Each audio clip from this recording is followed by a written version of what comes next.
В свои 65 он настоящий бодрячок. Уже в середине приема доктор поймет почему. Сергей Цыпанов – мастер спорта по боксу.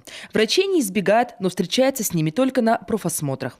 Чаще нет смысла, говорит ветеран спорта. На здоровье не жалуется и точно знает, как сохранить жизненный тонус.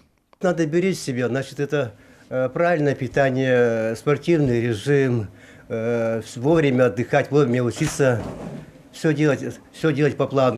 Каждый день только в центральной поликлинике Сыктывкара на диспансеризацию приходят больше 3 десятков человек. И это в начале года. Обычно люди раскачиваются дольше и вспоминают про врачей ближе к весне. К наплыву пациентов сегодня готовы 32 государственные и 5 частных больниц. С каждым годом люди все активнее и серьезнее стали заботиться о своем здоровье. Все-таки они стали понимать, что их здоровье – это их потенциал на всю оставшуюся жизнь. И если они будут заботиться сейчас о нем, не имея заболеваний, то в дальнейшем риск развития заболеваний либо прогрессирования, он, конечно, уменьшается с каждым годом. В Сыктывдинской районной больнице уже вовсю работают выездные бригады, еще и приглашения разносят по домам. О диспансеризации напоминают и в регистратуре, выдают специальные памятки. В прошлом году только в этом муниципалитете обследовали больше 3000 человек. План выполнили на 100%.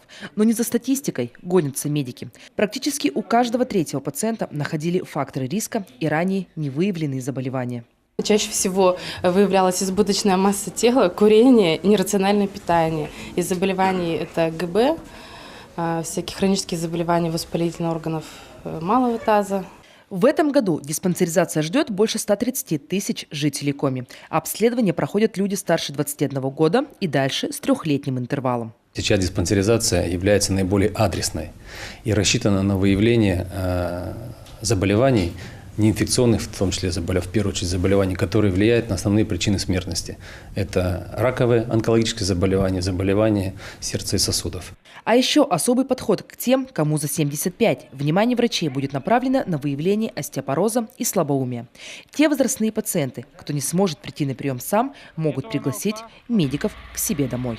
Виктория Палкина, Алексей Паршаков, Вячеслав Беспалов, телеканал Юрган.